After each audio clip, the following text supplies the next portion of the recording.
We will now begin the startup snapshot session for the renewable energy theme.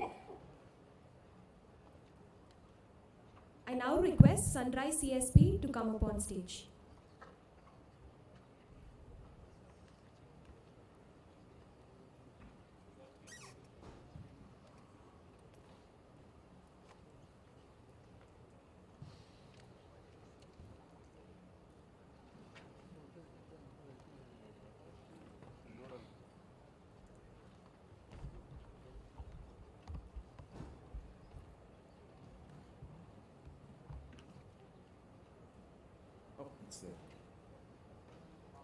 I'm ready to start. Good afternoon, everyone, and it's wonderful to be here at the conference. I'm Marta Zabutsky, the CEO of Sunrise CSP globally and in Australia. I'm joined on the stage by Deepak Gardia, our Chairman and Managing Director here in India. And I'm going to talk to you about our business, which is concentrating sunshine to be able to deliver thermal energy to industries. Why are we here? Well, we all know why we're here. We're here for the CLIMAFIX conference, and we know what sort of an issue that we're facing. But you know, how did we get here? Well, primarily through energy use. And if you look at how energy is used in the world, then more than 60% of it is used for heating and cooling in industry. So what does heating mean? Heating means food processing. It means manufacture of ceramics, needing less than 100 degrees C, but all of that takes energy. It means dyeing and so on for textiles at 200 degrees, 180, 200 degrees C. It means manufacture of fertilizers and ammonia at 700 degrees C. It means the manufacture of hydrogen and syngas at 1,300 degrees C, and the manufacture of cement at 1,400. That's how we use energy through our economy, and as you can see, it's growing every year. But there are solutions, and clean solutions, affordable and sustainable solutions. And I'm going to talk to you about one of those today, and that's our technology of solar concentrators. Where's the sound?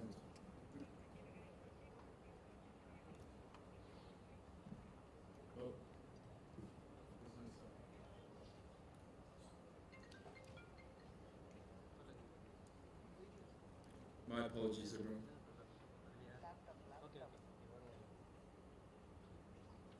The largest dishes of its kind in the world.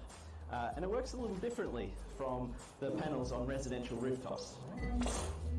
The basic idea is that the mirrors all very precisely reflect the sun's rays back up towards one central focus point. And this is where things really heat up. In the area we call the focal plane, an average concentration of over 2,000 suns, that's right, 2,000 suns is produced. And at its peak, the concentration level can hit 14,000 suns. That's a lot of energy being produced right there. The heat energy that is captured can be used either directly, such as to create electricity in a steam turbine, or else it can be stored and used later. And you don't only have to make electricity, the heat could be used to power dozens of industrial processes as well. This is a 450 kilowatt thermal energy delivery platform that can deliver thermal energy, is capable of delivering thermal energy anywhere from 100 degrees centigrade to approaching 2,000 degrees centigrade.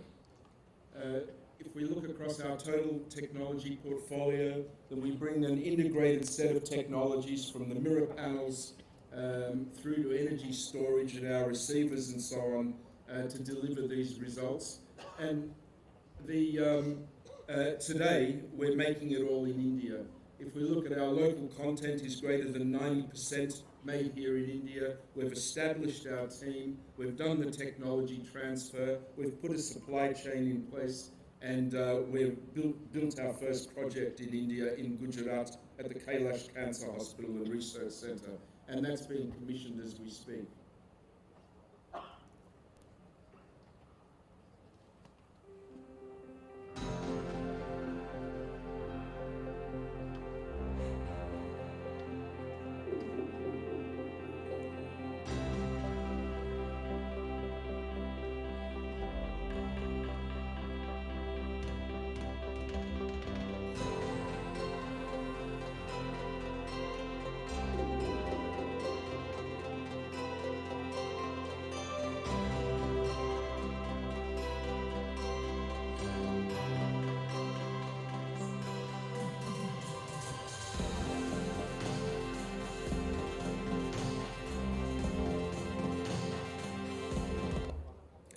project delivers all of the thermal energy needs for the hospital, India's #1 rated cancer radiotherapy hospital in terms of patient visits, all of their thermal energy needs for cooking, 2,500 meals a day, for sterilization and for their laundry operations.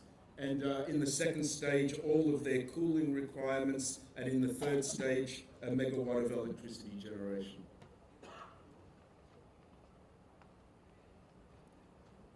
So in summary, we have today in India a steam delivery platform delivering energy up to 500 degrees centigrade and 50 bar that's IBR certified. I believe it's the first fully IBR certified system of its type, a solar boiler essentially, in India today. It meets all RPO compliance requirements. It eliminates the issues of high fuel costs and fuel price volatility. And most importantly, it allows hybridization with existing infrastructure. That's what we're doing at the hospital. That's what many of the customers we're talking to are demanding. To integrate with their existing infrastructure, not throw away that sunk investment, but to immediately give them a benefit of between 25 and 35% reduction in the use of fuels. And why do they come to us for that? Because we can offer them up to 60% reduction of cost of energy compared to coal. And we can deliver, we're a very scalable platform. We come in 445 kilograms per hour of steam units. So if you need more steam, you just add the units. We've got a international management leadership team led here in India by Deepak Gadia, the father of concentrated solar thermal technology in India. He first introduced it into this country in the 1980s. He built some of India's largest solar thermal process heat projects in the intervening years, and I'm proud to say that he's now joined us for this new venture. We've got a game-changing technology here that he's helping us establish in the market, supported by people like Keshav Prasad, who was a founder of Tata BP Solar and now building gigawatt-scale solar parks in places like Rajasthan, and an international team from the United States and Australia and other people from here in India to support this activity. So let's look at our market here in India. Well, the market we've identified so far, and we're still in the early stages, is over 25,000 dishes and over 45 crore market. Just a quick breakdown in the paper industry, the textile industry, cold storages and so on. We're talking to industry in all of these different sectors. And we're only right at the beginning of identifying our opportunities here in power, food processing, desalination, hydrogen production, iron, steel and cement. So the market is going to grow and be a lot larger over time. If you look at our sales pipeline globally, and most of the global effort is being resourced out of India, we're already doing export out of India, then we're looking at 5,000 crores under active business development right now. That's more than 2,000 dishes in various countries around the world. And here in India, we have proposals in front of customers for 248 dishes, 421 crore of business, and we're in contract negotiation for the first 13 of those. That's 23 crores of revenue over the next 18 months. We're already earning revenue through doing pilot projects prior to doing a big dish project and undertaking feasibility studies. And we currently have a capacity to roll out 40 big dishes a year here in India. But given the demand we have, we're now in the process of looking at expansion to 300 dishes per year. So we've come to market, and we're interested in talking to people about this opportunity for an 8-fold expansion of our capacity for delivering projects in India, expand and accelerate our sales capacity, our business development and closing deals, new application. We're putting together a channel structure with industry in ceramics, in textiles and so on to help us go to market and to develop specific applications for those industries. So new application development and of course the eternal need for working capital. And with that, I thank you very much, and I look forward to speaking to you with my team after this session. Everyone, this is Balaji, founder and CEO of TradeCube. We are going to talk about how to lower the cost of solar energy. We already know solar has reached coal parity and it's already the cheapest source of power. We are bringing in a new technology to reduce further by at least 25% in terms of LCOE. We'll talk about how we are doing it and what we have done it briefly. So we already know that solar panels have a limited window. Right? The peak solar window is about from 11 to 2 p.m. Right? So that's about what you get from a 540 watt peak panel or a 340 watt peak panels. Right? In the early morning, it probably gives about 50% or 30% in most geographies. So how do we solve the problem? Sorry about that. They don't seem to have a video here. So basically, you've seen tractors, right? They put a motor and a gear, and they move the solar panels to increase the energy yield. So the just like how we saw the concentrated tracking in the previous presentation, right? They put motor and gear and move the panels to get more energy out of the solar panels, right? So it's capital intensive. It's very hard to maintain for 25 years, and it's also, you cannot put a motor and gear on your rooftop, right? You just put the panel in a fixed tilt, and you live with this inefficiencies that you get today. So what we have created is, it's a world's first motion-free optical tracking. There is no motors, there is no gears, there is no electromechanical components involved. Just glass. It's a geometric glass design. I'll talk about how we came up with the design, which provides this additional 40% increase in energy yield. Basically, it does the optical tracking similar to how your motors and gears does it. And it has no maintenance. You just have to clean those panels once in a while. It's fixed tilt, works across geographies from Chennai to Mumbai to London, right? It's the same technology. And also, it's agnostic to what kind of solar cell technology that you bring into tomorrow, right? Tomorrow you can come up with perovskite, tomorrow you can come up with some other chemistry for organic chemistry for solar cells. We don't care because our technology is at the glass level. It looks at the sun, it redirects the sun to increase the energy yield of whatever kind of solar panels. So we have kind of future-proofed our technology to exist for a long time. So what does it mean in terms of business, right? So if you were to do a 100 megawatt panel, or a 100 megawatt farm, right? Your capex is going to be $5 million additional with our technology, not the $13 million with respect to traditional tracking technology, and your revenue, which means is going to be about $7 million, which means whatever you're putting in, you'll get it back in the first year with our technology.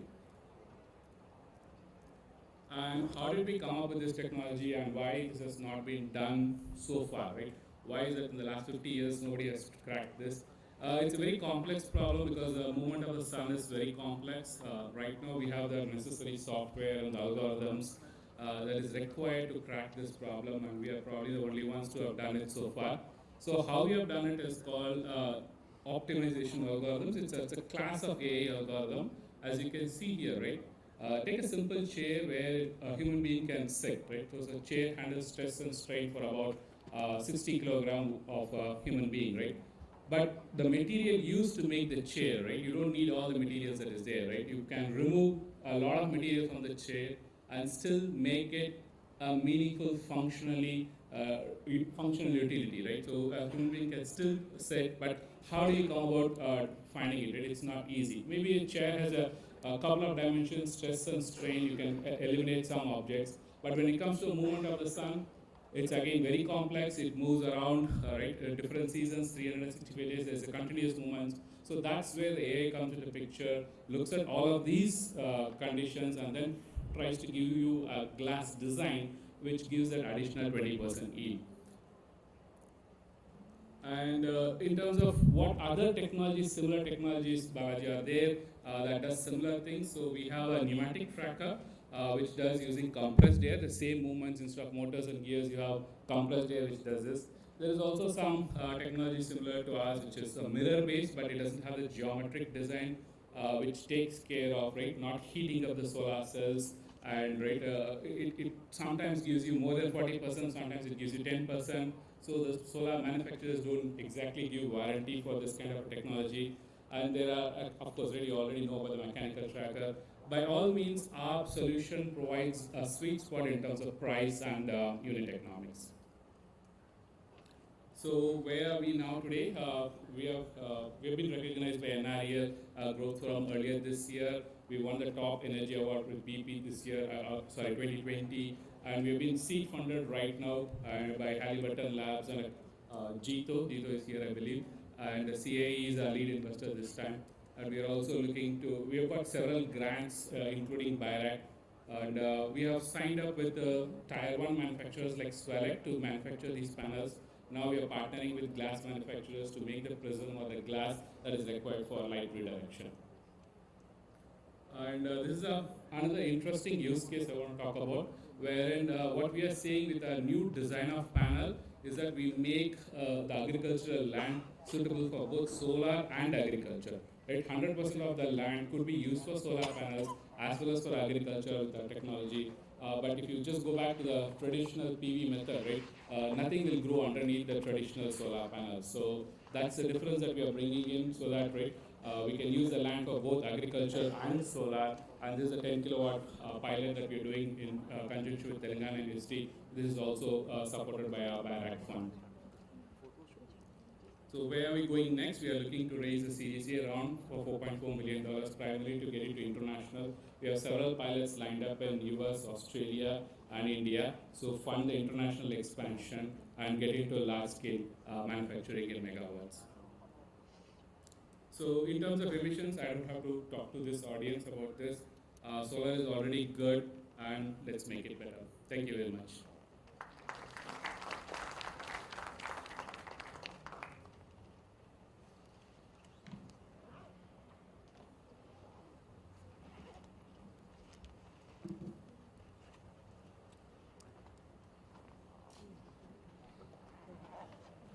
I now call upon a representative from EAI Energy.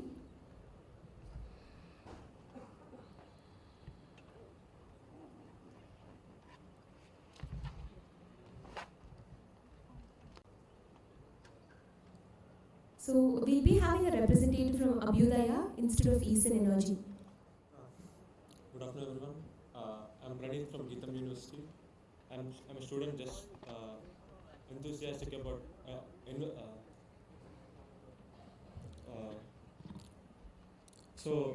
I'm Pranit from Geetham University, Hyderabad. I always wanted to work on wind energy.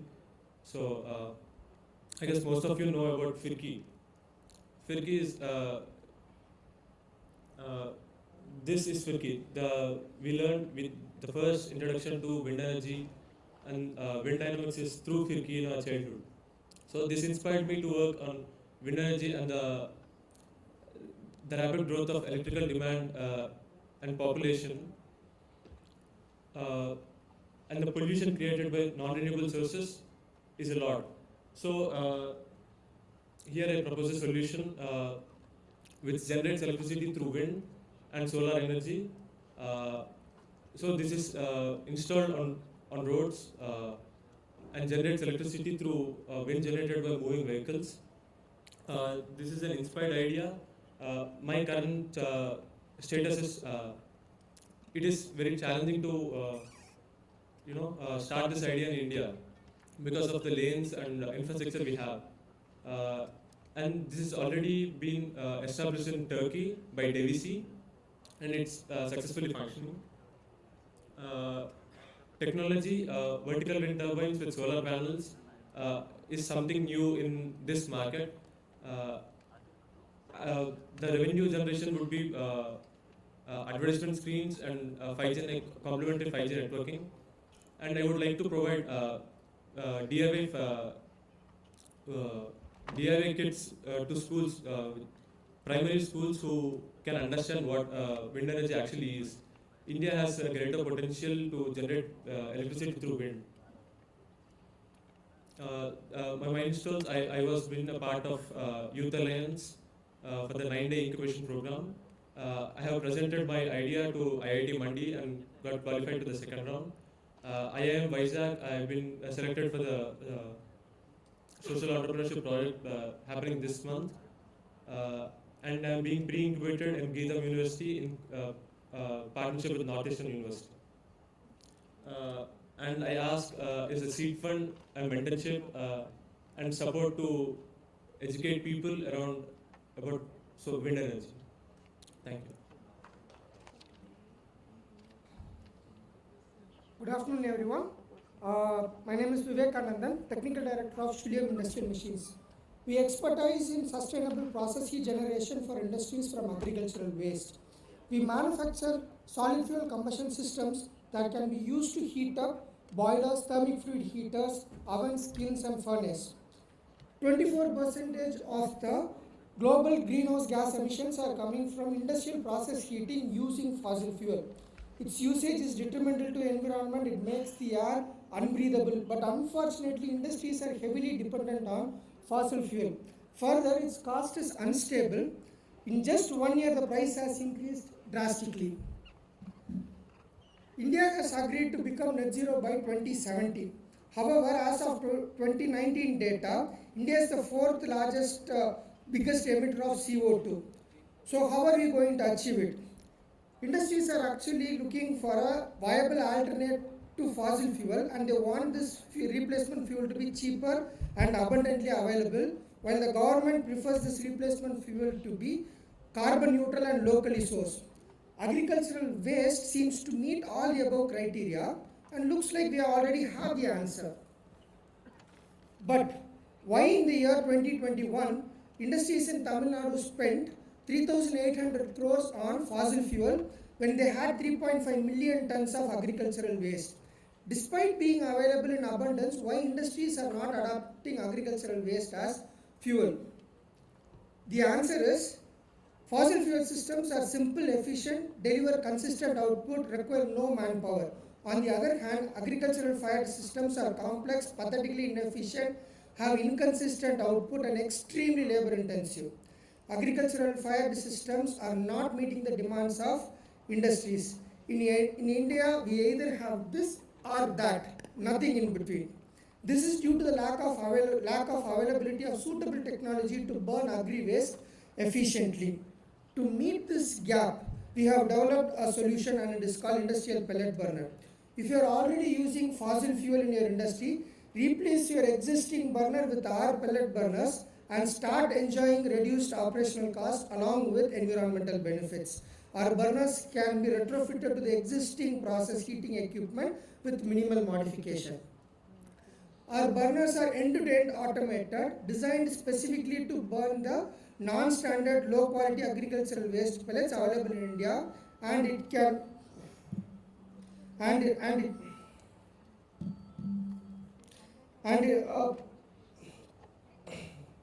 our burner, its performance is very similar to that of an advanced fossil fuel burner. So far, we have installed our burners in food and print and packaging industries, running successfully for the past 1 year and saved about 30,000 liters of diesel equivalent so far. By switching to this solution, industries can reduce their process heat generation cost by 25% to 45%. Our burners are not copycats of Chinese burner. Our burners are designed based on the tried and tested European gasification technology. We have customized this technology to suit the non-standard low-quality agricultural waste pellets available in India. The burners are equipped with latest controllers driven by our proprietary control logic for high efficiency. Based on the fossil fuel consumption, GDP, pollution and agricultural data, we have identified 150 industrial zones across India. The total addressable market size is 40,000 crore. Since our burners are capable of meeting stringent European emission standards, we have very good export potential. Further, the base technology of the burner can be extended to meet the future demands such as off-grid EV charging and waste-to-energy project. Our base technology can also be extended to green hydrogen production and synthetic natural gas generation. In November, 4th of November, our project got recognized by the government of Karnataka and we won the second place in the competition conducted by them. We are actually looking for interested investors to be part in this journey. Thanks a lot.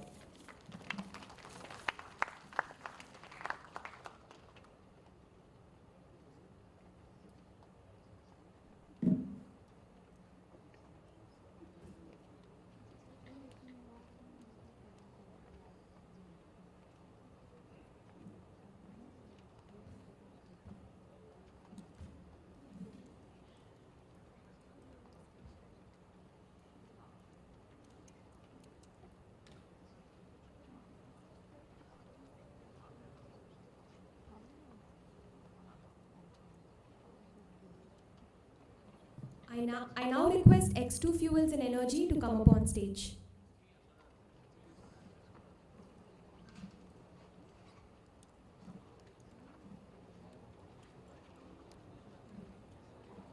I'm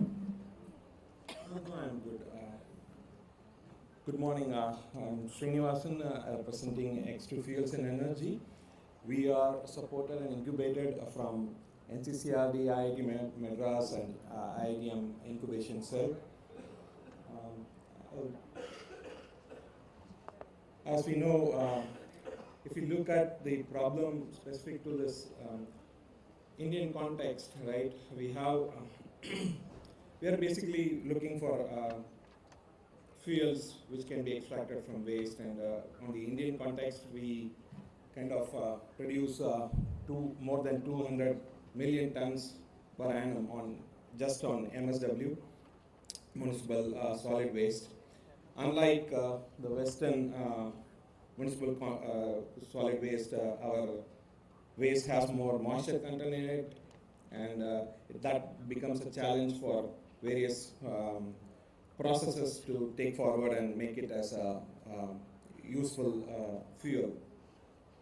Right, and you can see, and this is going to grow as we go further into future, year by year, and it's going to be very important for us to process this municipal waste, and not only municipal waste, various kinds of urban waste and agri waste, everything, so that we can actually reduce the burden on our economy, and we could have kind of really reduce our imports of oil, which is really a game changer in terms of economy. So the conventional way, the nature has been really getting us crude is through, as shown, the underground decomposition. Then we do take that out, do a process, depolymerization, and then get the crude out of. That's the conventional way. And we are looking at hydrothermal liquefaction technology, where I think there are text missing, but basically it's you do the processing on the available waste, do a hydrothermal liquefaction, and then you get various phases of fuel, starting from gas, liquid in terms of bio crude, and then we have biochar, and then we have wastewater, from where you can recover the chemicals and can be used for agricultural purposes, and then you can recycle the same wastewater. So that's how the technology works and where we are, and we are currently focusing on hydrothermal liquefaction. We're simultaneously working on deoxygenation and pyrolysis techniques to process this waste and get a more useful bio crude and various forms of fuels thereon. And the advantages of our system and the salient features to list out is what we have done here. This system basically is capable of handling high moisture content and decomposing matter, and then our process is net energy positive, and we can handle wide applications. We get and it's feedstock agnostics. It can handle basically various kind of waste that one is, some of them are listed out as MSW, agri residues, plastics, food waste, so on. And of course, this this process, this technology will have a very high heating value, HHV, and it has a low carbon to oxygen to carbon ratio in crude, which is good. Basically, it says that it's a rich bio crude, and of course, it reduces. It helps to reduce the greenhouse gas emissions because all our dump yards are basically emitting methane, and you can see methane clouds in the Google Maps as well, which shows up. So in that way, it helps the environment. And to get into details a little bit, how this really, the process changes, if you focus on the red marked 2 bars there, the process which actually involves different ratios of solvents makes the percentage of what you get as biocrude from almost from 15% to 58%. So then this is a proven process, and it's a patented process which we have done in last 4 years. We started with a 1 liter batch process, and we are now at a 100 liter batch process, and we will be venturing into commercial operations, and the design is ready for 5 ton per day, which is a continuous model, and soon we'll be going in commercial, working with our investors and partners in this. And recently we have kind of joined hands with Morgapa Group, and we are looking for more interest and investments and expansion in this system, so that we can really get a rich biocrude, which helps our economy and reduces the pollution and helps our environment. And yeah, I think that's the really summary which I wanted to share here. Thank you for the opportunity. Looking forward to meeting you all. Thank you.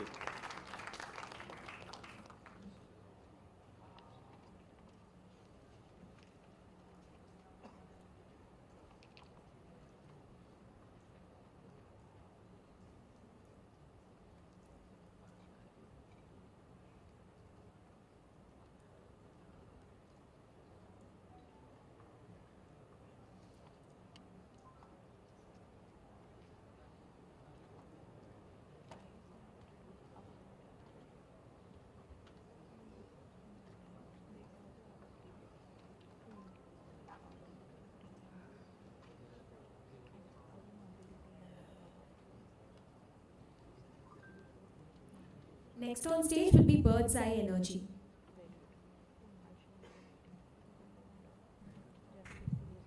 Hi everyone, I'm Praneeth. I'm the founder of Bird's Eye Energy.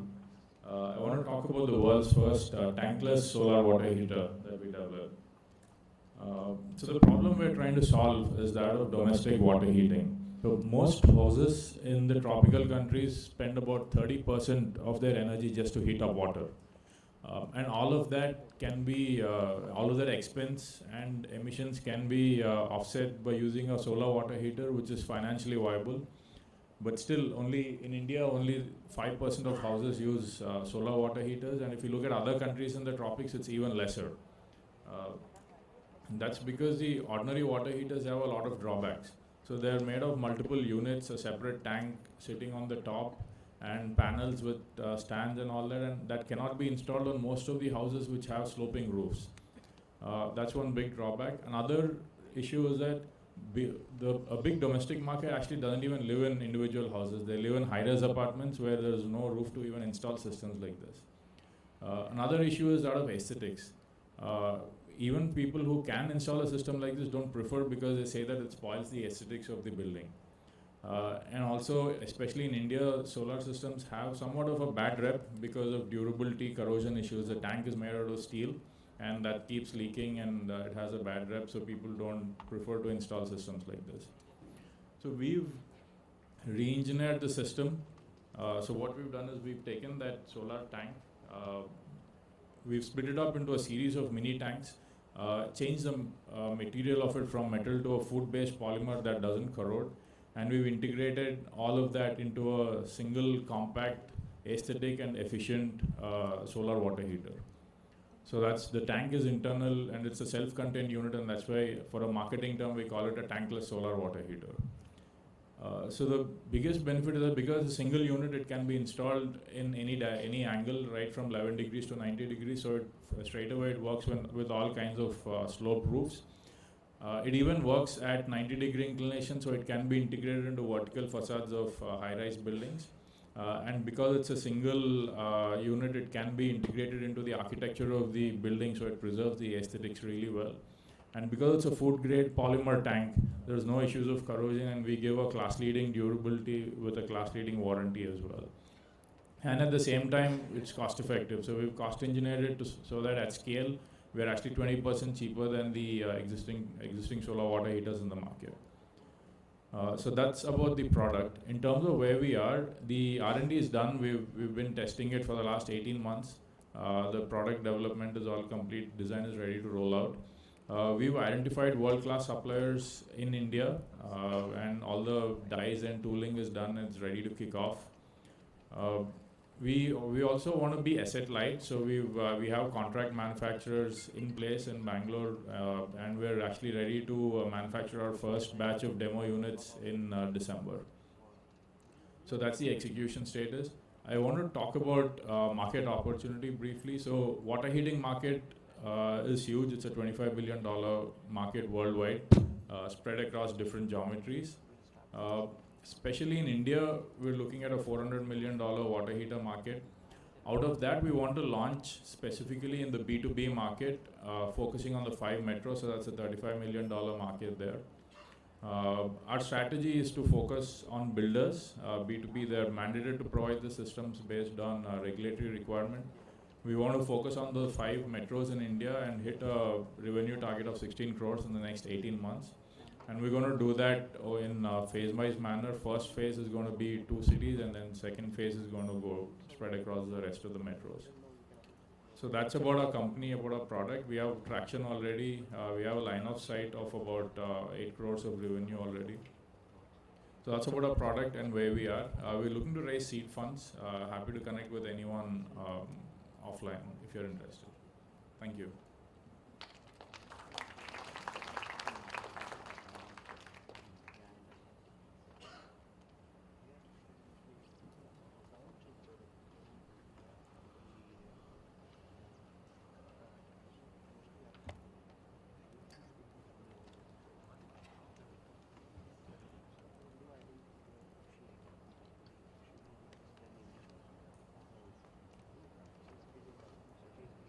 Next on stage, Flash Energy Solutions.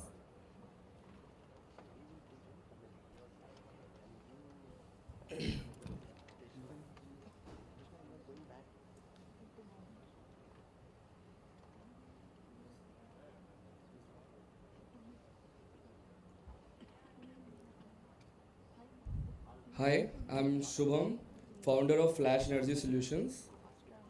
I want to present you a great opportunity to the fellow investors and IITians that there is a new era of a new energy device, a new weapon that I call in solving energy crisis that I wanted to introduce you to you all. Please get your seatbelts on. Our aim is to develop technologies that will recover every wasted watt of energy from the vehicles using wind energy. Let's see how we do that and why we do that. Well, the problems that we want to recover wasted wind energy from the motion of the vehicle is because first, as you can see, there is ever increasing need of electrical needs in transportation sector. If you look at the current Volvo buses, the phone charging, the big TV screens and everything needs energy, and all that comes again from the fuel only, which again increases the problems for customers and the investors. And second problem is that when the vehicle, typically in India, when the buses are going uphill, they switch off the AC to prevent, to save some fuel. So in order to counter this, as from a customer point of view, I wanted to solve this problem. And the third is the range anxiety. So as there is only limited fuel left on this planet, the cost of fuel is bound to increase. So instead of my approach of instead of increasing the efficiency of the vehicle, which is already 30% of combustion engines, our approach was to recover that wasted 70% of the energy. How we do that? If you can look at the devices, it's the black device on the rooftop of the cars. We call it wind panels. It's a sleek vehicle rooftop wind turbines. When the vehicle is in motion, it takes. So this is how it works. When the vehicle is in motion, it takes wind pressure, which is otherwise would have been wasted.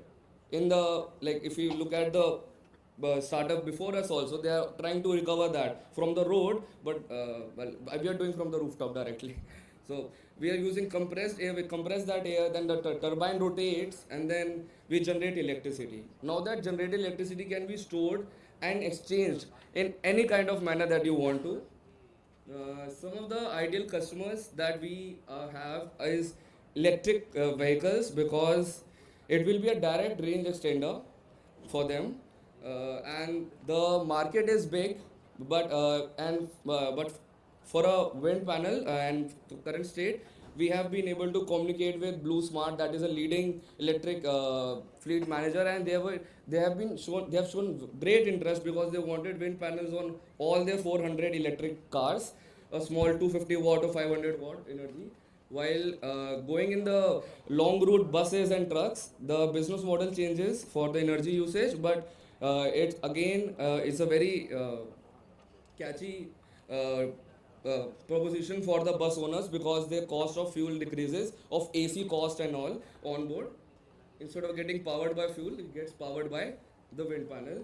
And the last and the best application that we are trying to put is on the solar, on the trains. And this is some specs that the maximum we have been able to generate was 3 kilowatt peak, and the yearly generation, it is given ROI of we can leave the tech faster. Okay, and the team journey has been that we have started journey in 2018. We started with a 250 watt small wind panel just to start how this technology, and then we wanted to generate the max amount of energy we could. So instead of just ignoring aesthetics and everything, we just if max energy is the purpose, then we were able to generate 3 kilowatt peak.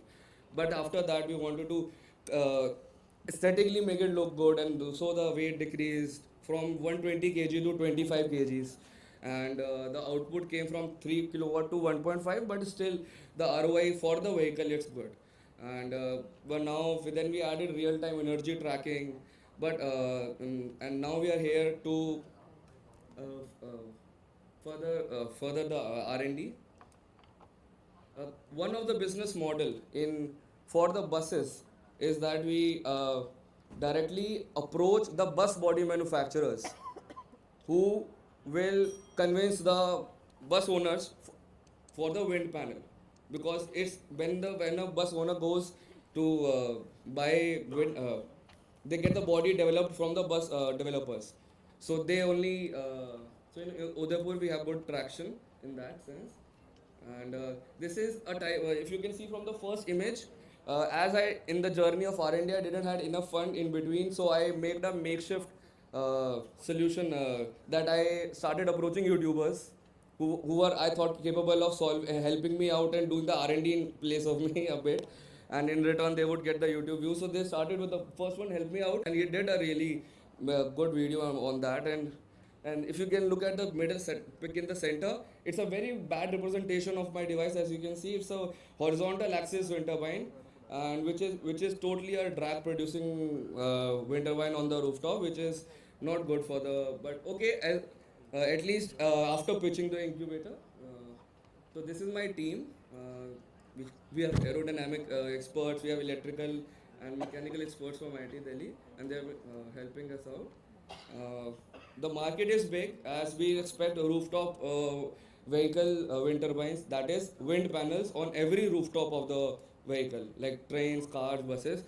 So what we are looking for is that we have invested around 8 to 9 lakh rupees seed fund from our side and bootstrapped, and to take it to a level that investors feel comfortable in investing in this. And we are looking for 45 lakh rupees to complete the certification part of this, so that we can readily sell this to the customers, as that's the only, like, one of the two things that is left. And certification cost is really high, and don't have that kind of hard cash right left with me.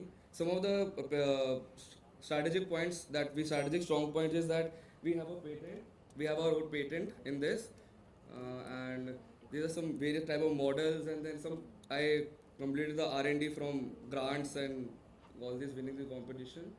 And thank you.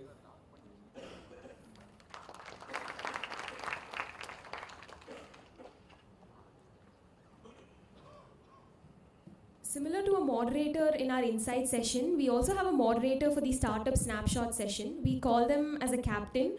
So the captain of the Renewable Energy session theme, Startup Snapshot session, is Mr. Ajinkya from Social Alpha. I now request Mr. Ajinkya to address the gathering.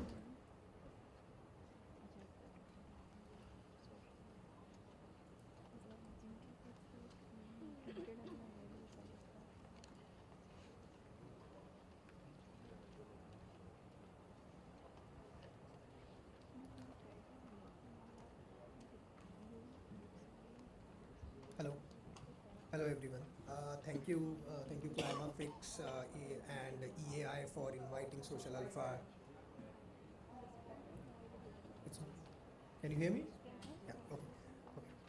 Thank you EAI team for inviting Social Alpha to be a captain at the Renewable Energy team.